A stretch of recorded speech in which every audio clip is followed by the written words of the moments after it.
Hello everyone, आपका स्वागत है आज की क्लास में। और आज हम 10th के मैथ का सेकंड चैप्टर जिसका नाम है बहुपद यानी कि पॉलिनोमियल, इसको इंग्लिश में बोलते हैं पॉलिनोमियल।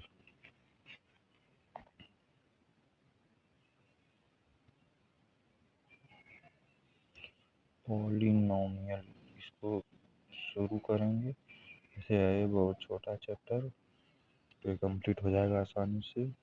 और इसके बारे में हमने 9th क्लास में भी देखा है। जैसा कि ये बोल रहा है तो ये सही बोलेगा, ये एनसीईआरटी यानी कि कोई बुक तो गलत बोलेगा नहीं। ऐसी बात है कि हमने 9th में पढ़ा था। अब आप बोल रहे हो कि हमने बहुपद के बारे में, चर वाले बहुपद के बारे में पढ़ा था, तो आइए मैं थोड़ा सा रिकैप करा देता हूँ। तो हमारा चैप्टर है बहुपद यानी कि पॉलिनोमियल। बहुपद तो हमने 9th में देखा था एक चर वाले बहुपद। एक चर वाले बहुपद कौन से हो गए सर? एक चर वाले बहुपद हो जिसमें एक प्रकार के चर हों, जैसे कि x+3। इसमें एक ही चर है, चर यानी कि वेरिएबल, इसको बोलते हैं चर। जो x हम मानते हैं इसको बोलते हैं वेरिएबल यानी कि चर। इसका मान फिक्स नहीं होता है। और इसकी घात क्या होती है कि जैसे मान लो है x² + 5x+3। तो ये इसमें जो मैक्सिमम पावर होती है चर की मैक्सिमम घात, चर की अधिकतम घात को बोलते हैं बहुपद की घात। बहुपद की घात किसे बोलेंगे? तो हमारा टॉपिक आ जाएगा बहुपद की घात। बहुपद की घात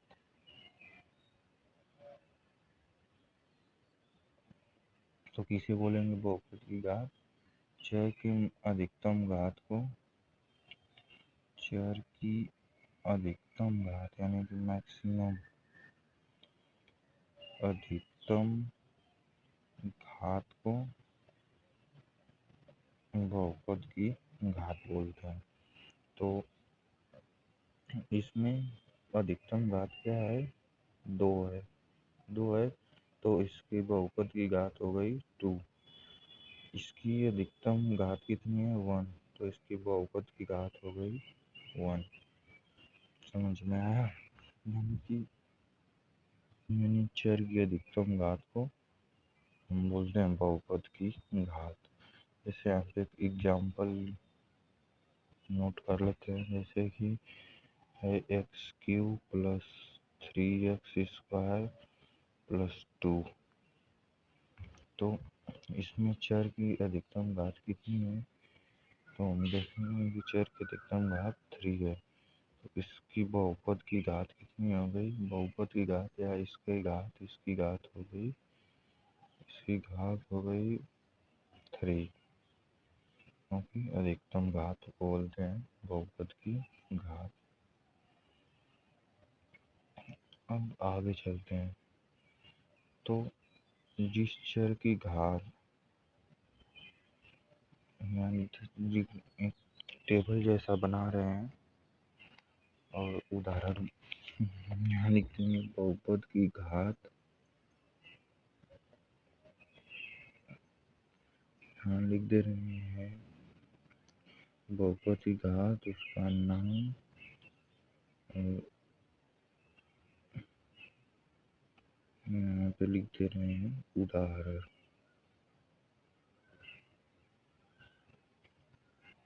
तो देखिए इसमें हमारा फर्स्ट आ जाता है घात 1। इसका उदाहरण x+2। इसका घात 1 है क्योंकि x की मैक्सिमम पावर 1 है। तो इसका नाम होता है रैखिक बहुपद या एक चर का बहुपद।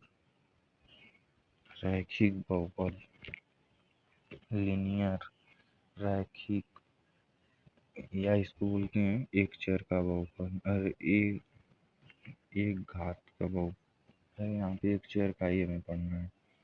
फिर नेक्स्ट आता है घात जब दो हो तो उसको बोलते हैं द्विघात।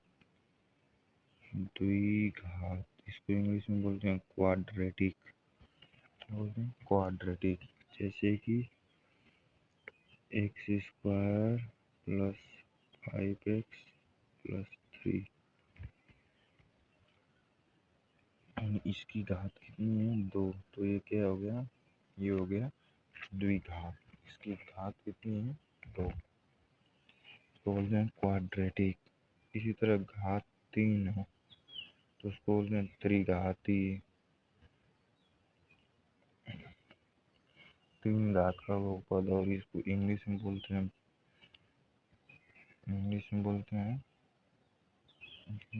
त्रिघाती बहुपद। त्रिघाती बहुपद इसको इंग्लिश में बोलते हैं क्यूबिकल क्यूब। बट यहाँ तक सिर्फ द्विघात बोलना चाहिए, त्रिघात इसी तरह बोलते चले जाएंगे। द्विघात समीकरण नाम भी सुना होगा। इसको श्रीधराचार्य विधि द्वारा निकालते हैं हम लोग।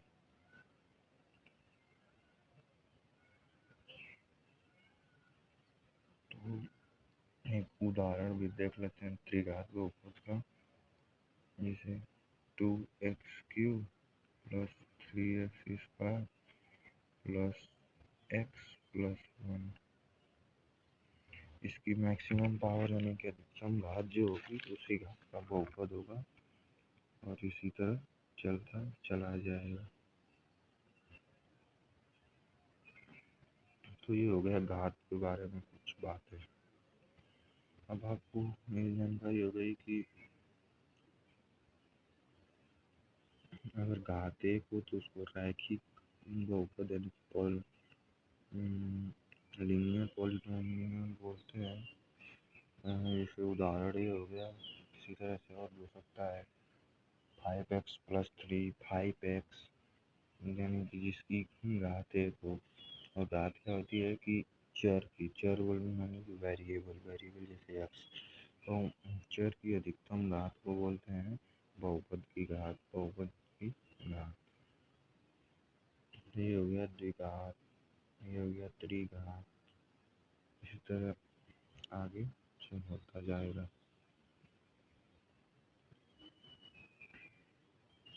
और अगर कहीं ऐसा हो कि जैसे जहाँ पे लिखा हो कि रूट एक्स प्लस 2, तो रूट यानी कि इसकी पावर यानी कि इसकी घात आधी है। तो ये कोई पॉलिनोमियल ही नहीं है, ये बहुपद ही नहीं है। बहुपद के लिए x की पावर यानी कि x की घात नेचुरल नंबर होनी चाहिए। नेचुरल नंबर यानी कि प्राकृतिक संख्याएं होनी चाहिए, तभी वो बहुपद होगा। अगर रूट हो गया तो नहीं, एक्स के पावर -1 हो गया तो भी नहीं, x power -1 equal to 1/x तो भी बहुपद नहीं है।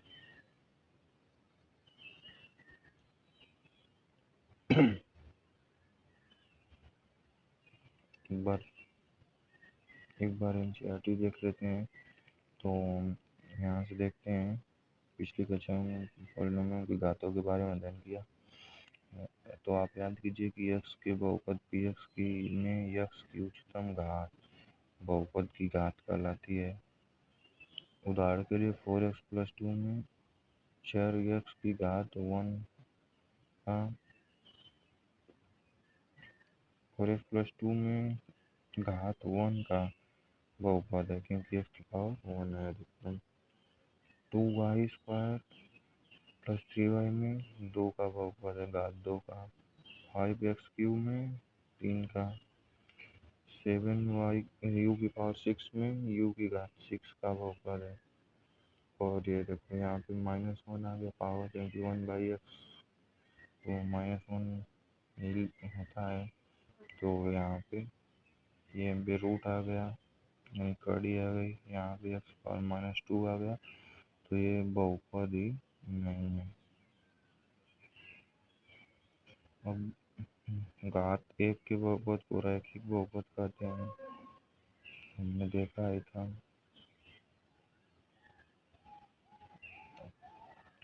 ये उदाहरण हो गया। घात 2 के बहुपद को द्विघात बहुपद कहते हैं। द्विघात शब्द क्वाड्रेट शब्द से बना है। क्वाड्रेट, इसका अर्थ है वर्ग। Quadratic polynomial. इसके उदाहरण हो गए जिसकी चर की पावर 2 हो। इसी तरह घात 3 का बहुपद त्रिघात बहुपद कहलाता है। इसमें चर की मैक्सिमम पावर यानी कि अधिकतम घात जो होनी चाहिए 3। वास्तव में द्विघात का सबसे व्यापक रूप ये है। इसी तरह द्विघात का व्यापक रूप दिया है, शुरू नहीं दिया है, तो द्विघात का व्यापक रूप हो जाएगा हमारा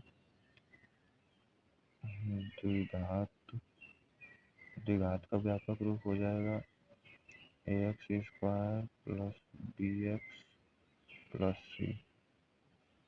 अब इसमें a b c की वैल्यू रखते जाओ, द्विघात तो बहुपद पाते जाओ। अगर हमने a को रख दिया 2, b को रख दिया 3, c को रख दिया 1, तो हमारा द्विघात बहुपद बन के तैयार हो जाएगा। a की जगह यहाँ पे 2 रख दो, b की जगह 3 रख दो, c की जगह 1 रख दो, तो हमारा द्विघात बहुपद तैयार हो जाएगा बन के, जो कि हो जाएगा 2x square plus 3x plus 1। तो ये इसका व्यापक रूप हो गया।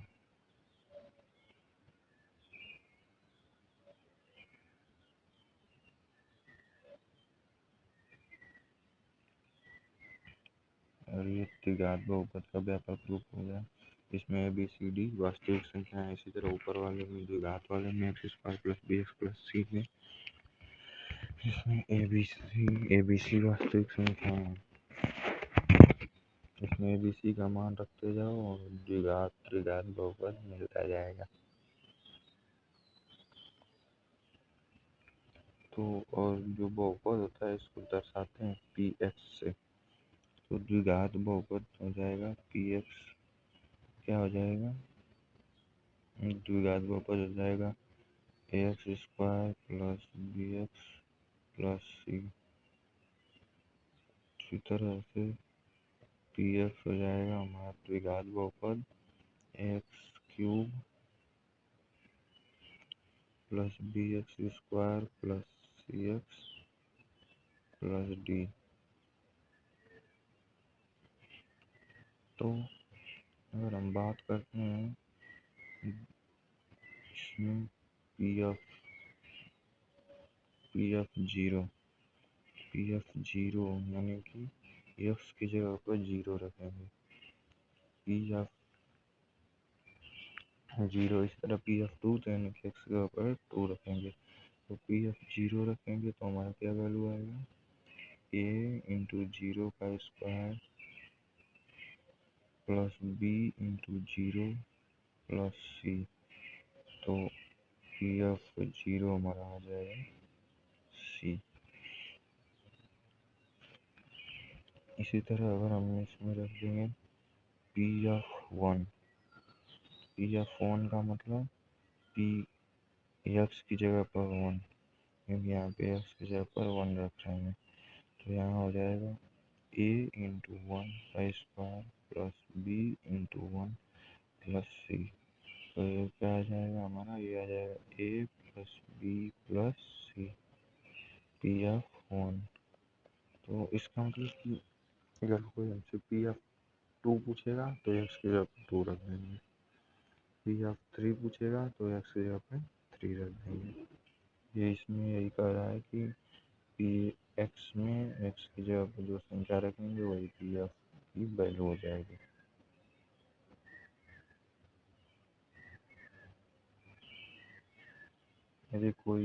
यदि पी एक्स एक्स में कोई बहुपद है और कोई वास्तविक संख्या है, तो पी एक्स में यक्स को के से प्रतिस्थापित करने पर प्राप्त संख्या पी एक्स का एक्स बराबर के पर मान कहलाती है।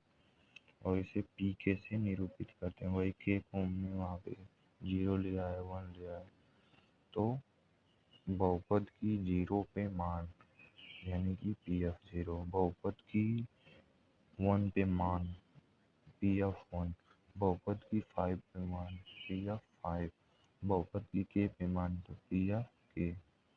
तो उसमें 0, 1, 5 के रख देंगे बहुपद में। जैसे ये हमारा बहुपद है, इसका x बराबर ये -1 का क्या मान है, तो हमें यहाँ पे हो जाएगा पी एफ -1, इसमें -1 रखेंगे तो -1 का स्क्वायर प्लस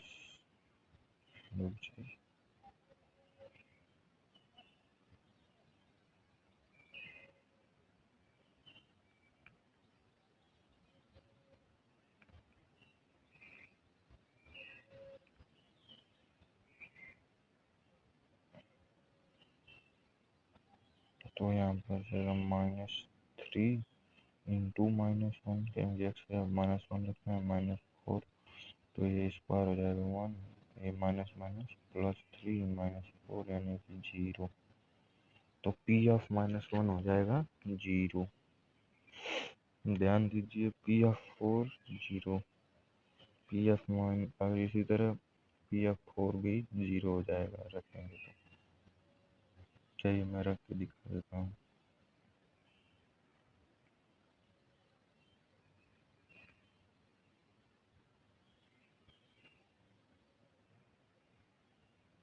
चलो है क्या,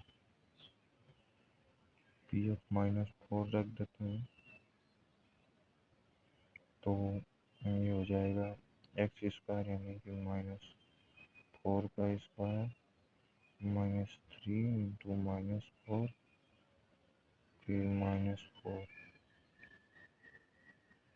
तो ये हमारा हो जाएगा 16 माइनस माइनस प्लस प्लस 12 -4।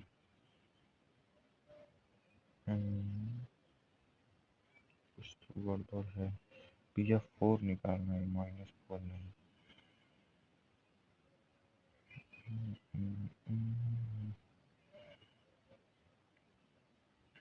ये हो जाएगा हमारा -12 और -16 और +16 0, तो पी एफ 4 भी हमारा 0 आ रहा है।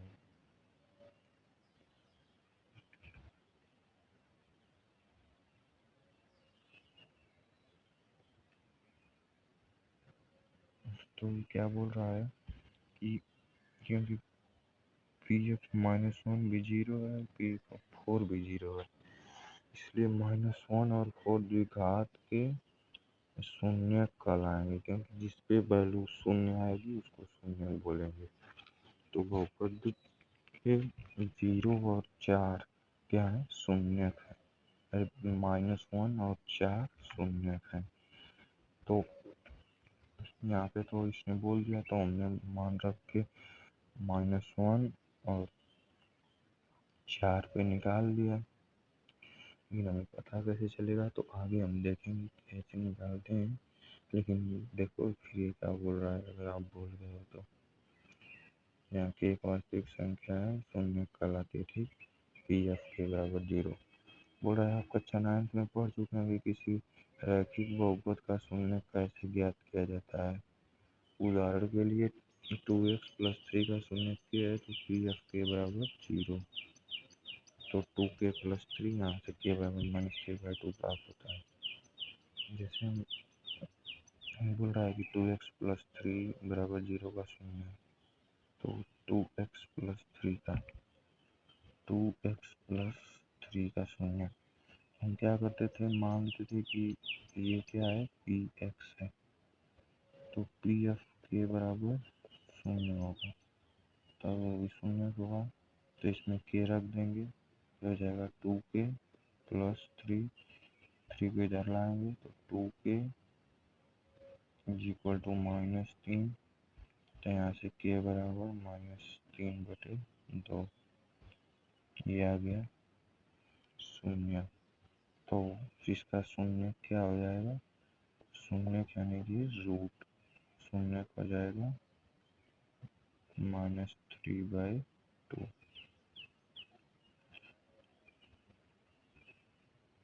अब व्यापक रूप ax प्लस बी का शून्य क्या है तो पी के इतना अर्थात -b/a होगा। तो यहाँ से फार्मूला बन जाता है -b/a अचर पद बटे एक्स का गुणांक। बट इसको याद करने की ज़रूरत नहीं है क्योंकि ये कितने टाइम को निकालने में कितना टाइम लगेगा।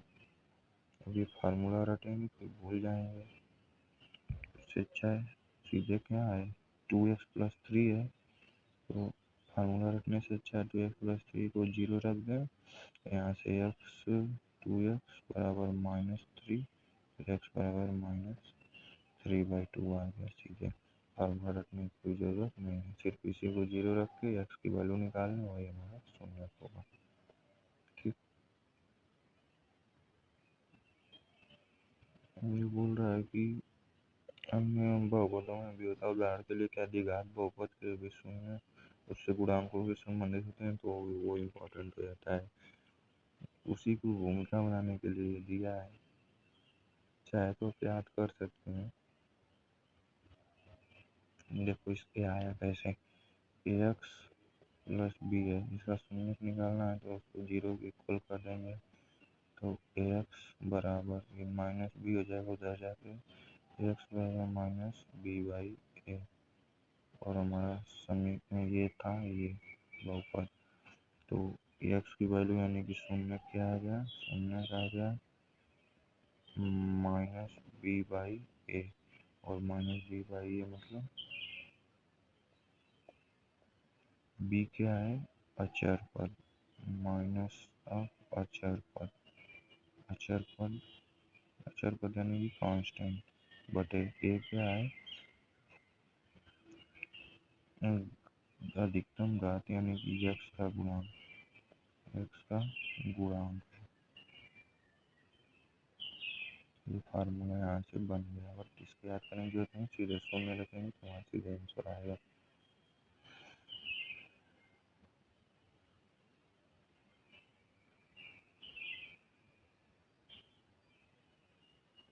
अब बोल रहा है कि बहुपद के शून्यों का ज्यामितीय अर्थ, ये बहुत इम्पोर्टेंट टॉपिक है। अगर आप फिर 11th-12th में जब मैथ पढ़ेंगे तो भर भर के यूज होगा। हम जानते हैं कि वास्तविक संख्या का एक शून्य है, पी एक्स का शून्य से तो पी के बराबर 0 है, परंतु किसी बहुपद शून्य के इतनी आवश्यक क्यों है। इसका उत्तर देने के लिए सर्वप्रथम हम रैखिक और द्विघात बहुपद के आलेखी निरूपण देखेंगे, फिर उनके शून्यों का ज्यामितीय अर्थ देखेंगे। तो शून्यों का ज्यामितीय अर्थ क्या होता है इसको देखने के लिए हम इस समीकरण का ग्राफ बनाते हैं। कौन सा समीकरण है y बराबर 2x+3। तो कैसे ग्राफ बनाएंगे, 0 रखेंगे तो 0 वैल्यू रखेंगे और सर फटाफट ग्राफ बनाना है तो ये 11th क्लास में पढ़ाया जाएगा y बराबर mx+c का ग्राफ। अभी आप वैसे नहीं बनाएंगे, अभी आप वैल्यू रख सकते ही बनाना पड़ेगा। करेंगे क्या, ये रहा हमारा ओरिजिनल, उस पर देख लेना है 2x+3। तो ये रहा हमारा y बराबर 2x+3। करेंगे क्या, ये रहा हमारा निर्देशांक,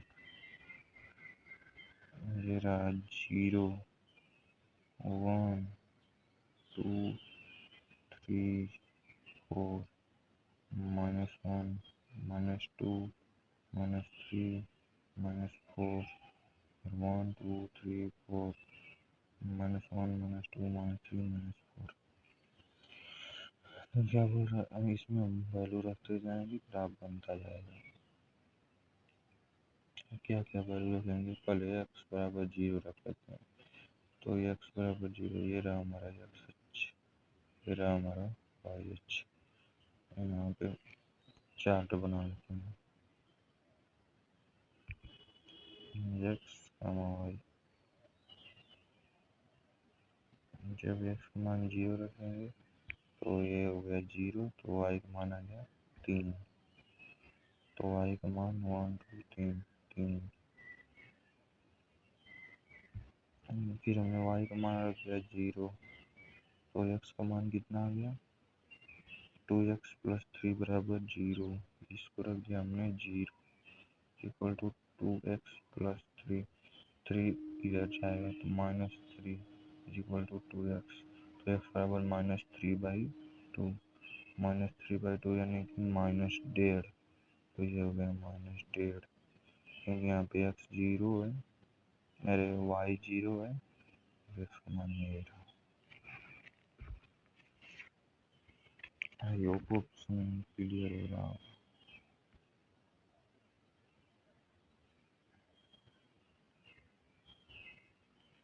और इसको ऐसे मिला देंगे तो हमारा ग्राफ बन जाएगा। ये रहा ग्राफ इसका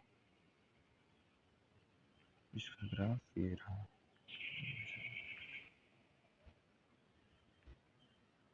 ये एक सरल रेखा है, यानी कि इसको बोलते हैं स्ट्रेट लाइन, स्ट्रेट लाइन।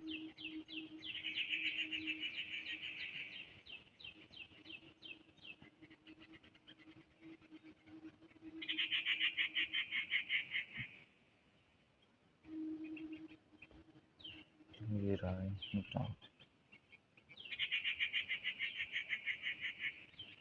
तो इस प्रकार से ग्राफ बनाते हैं। तो ग्राफ में क्या दिखाई दे रहा है, ग्राफ में दिखाई दे रहा है कि हमारा जो ये रहा y की वैल्यू है कि y की वैल्यू यानी कि px की वैल्यू, y क्या है px यानी कि 2x प्लस 3, इसी को बोलते हैं px। तो y की वैल्यू क्या है px की वैल्यू है, तो यहाँ पे y की वैल्यू 0 हो रही है किस पे, x के मान -3/2 पे, तो ये हमारा एक शून्य है ना, क्योंकि जहाँ पे px की वैल्यू 0 होगी, px -3/2 बराबर 0, तो इसका एक शून्य है -3/2। तो हमें क्या पता चला कि कोई भी पॉलिनोमियल यानी बहुपद का ग्राफ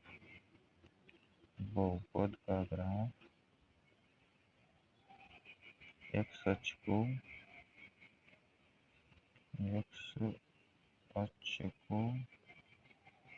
उसकी शून्य पर काटेगा, उसके क्योंकि यहाँ पे -3/2 की वैल्यू 0 आ रही है, तो ये शून्य हो गया। तो कोई भी ग्राफ बहुपद का ग्राफ एक्स अक्ष को उसके शून्य पर काटेगा यानी प्रतिच्छेद करेगा। ये भी बोल रहा है एनसीईआरटी की बहुपद जिसका केवल एक शून्य है, जितनी घात होती है उतने शून्य होते हैं, उस बिंदु पर यक्ष का निर्देशांक जहाँ इसका ग्राफ यक्ष अक्ष को प्रतिच्छेद करता है उसी को हम शून्य बोलेंगे, और इसका शून्य -b/1 का मान 0 होगा।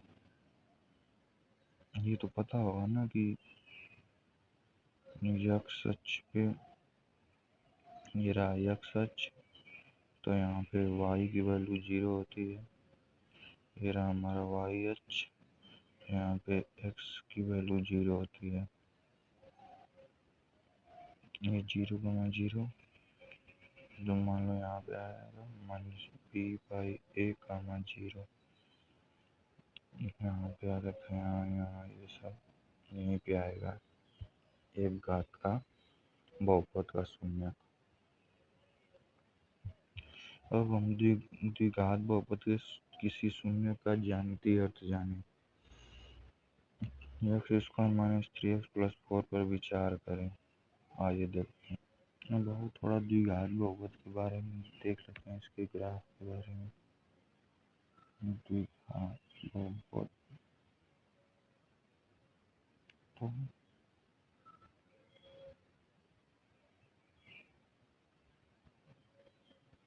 यहाँ पे द्विघात बहुपद का जो मेन फार्मूला समझ लीजिए व्यापक रूप विस्तारित रूप समझ लीजिए वो है ax² plus bx plus c, है ना। तो इसमें दो कंडीशन होगी, या तो ए पॉजिटिव होगा, पॉजिटिव यानी कि धनात्मक, या ए निगेटिव होगा यानी कि ऋणात्मक। और द्विघात बहुपद का जो ग्राफ होता है परवलयाकार। ये होता है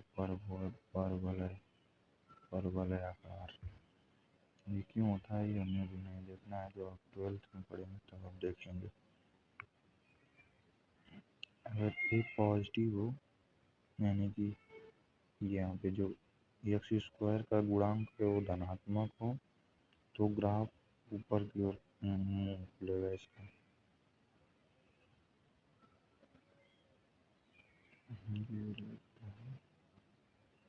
ये ऐसा हो सकता है, ऐसा हो सकता है, या फिर ऐसा हो सकता है, जब ये पॉजिटिव हो यानी कि इसका मुंह ऊपर खुलेगा। और जब ए निगेटिव हो यानी कि x² का गुणांक ऋणात्मक हो, तो इसका ग्राफ ऐसा हो सकता है,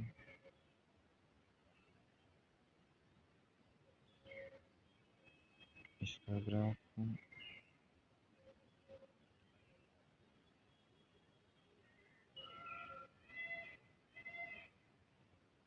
ऐसा हो सकता है, और इसका ग्राफ ऐसा हो सकता है। तो ये दोनों हो गए हमारे परवलय। क्या हो गए? परवलय। अगर ए धनात्मक होगा तो ऊपर की ओर मुंह खुलेगा परवलय का, और ए ऋणात्मक होगा तो नीचे की तरफ। विविक्त कर निकाले होंगे तो ये जो है ये वाला ग्राफ यहाँ पे और यहाँ पे दो जगह पे एक्स अक्ष को कट कर रहा है, तो इसके दो शून्य हो गए, तो दो शून्य हो गए तो इसका डी ग्रेटर देन 0 यानी कि डी धनात्मक हो गया। यहाँ पे एक जगह काट रहा है तो इसका एक शून्य होगा, तो इसका डी 0 हो गया। और ये काट ही नहीं रहा तो इसका कोई हल ही नहीं है, तो इसके लिए डी नेगेटिव हो गया, यानी कि डी 0 से छोटा हो गया। सेम इसके लिए भी,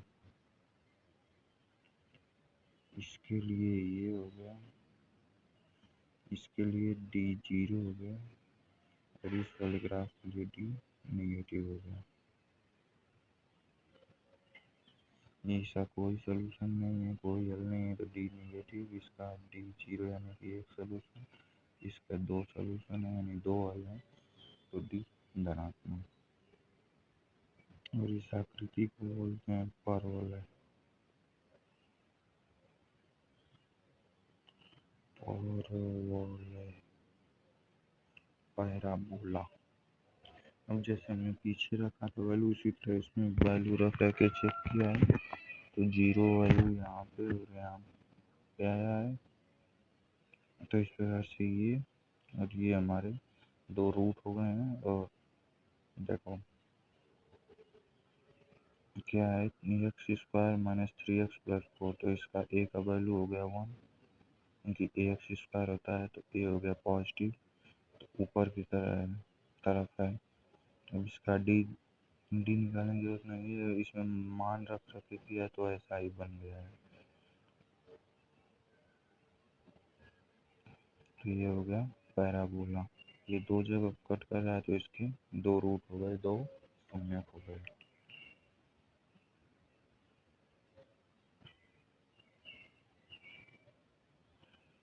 वही बोल रहा है, दो शून्य थे। हमने सारी स्थितियाँ एक ही बार में देख लिया है। जब ए पॉजिटिव हो यानी ए ग्रेटर देन 0, ए नेगेटिव, यहाँ पे डी 0 है, यहाँ पे ए नेगेटिव, ए पॉजिटिव, यहाँ पे डी नेगेटिव, ए पॉजिटिव, ए नेगेटिव। हमने एक ही ग्राफ में एक सब बना दिया था। इस स्थिति में कोई शून्य नहीं है, इसमें एक शून्यक है और इसमें दो शून्यक है। तो इस प्रकार से ये हो गया खत्म। इससे हमें बात साफ पता चली कि कोई भी बहुपद अक्षर को जितनी बार काटेगा उसके उतने शून्यक होंगे। ये क्या बोल रहा है टिप्पणी, व्यापक रूप घातीयन के लिए बहुपद के लिए मतलब जिसकी घातीयन है px मतलब y बराबर px का ग्राफ x को अधिक से अधिक n बिंदुओं पर प्रतिच्छेद करता है और घातीयन के किसी बहुपद के अधिक से अधिक n शून्यक हो सकते हैं। मतलब अगर वो द्विघात है तो अधिक से अधिक दो बार ही टच कर सकता है, दो बार से कम कर सकता है लेकिन दो बार से अधिक नहीं।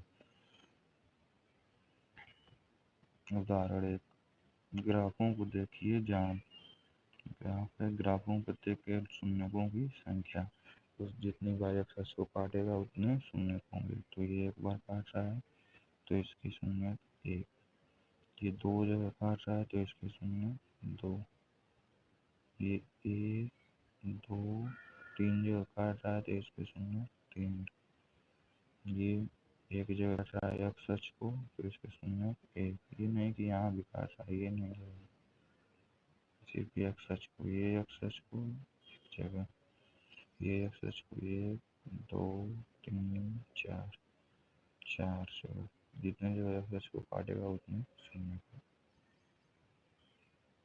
चार एक एक तीन दो एक, चार एक एक तीन दो एक हो गया।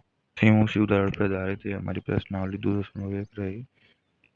देखो इसका प्रश्नावली में यूज नहीं था लेकिन मैंने आपको बताया जानकारी के लिए पीछे की बातें। ये शून्यकों की संख्या निकालना है तो इतनी बार एक्स को काटेगा, यहाँ जीरो क्योंकि एक बार भी नहीं काट रहा है, ये एक बार तो एक, ये एक दो तीन बार तो यहाँ पे तीन, ये एक दो तो यहाँ पे दो, यहाँ पे एक दो तीन चार, यहाँ पे एक दो तीन, तो शून्यकों की संख्या निकालना आ गया। अब हम आगे देखेंगे अगली क्लास में। अब इसमें इस एक्सरसाइज में सिर्फ शून्यकों की संख्या निकालना था लेकिन हमने जो सब देखा वो सब जानकारी के लिए देखा। अब गुणांकों में संबंध देखेंगे कल की क्लास में। तब तक के लिए बाय बाय।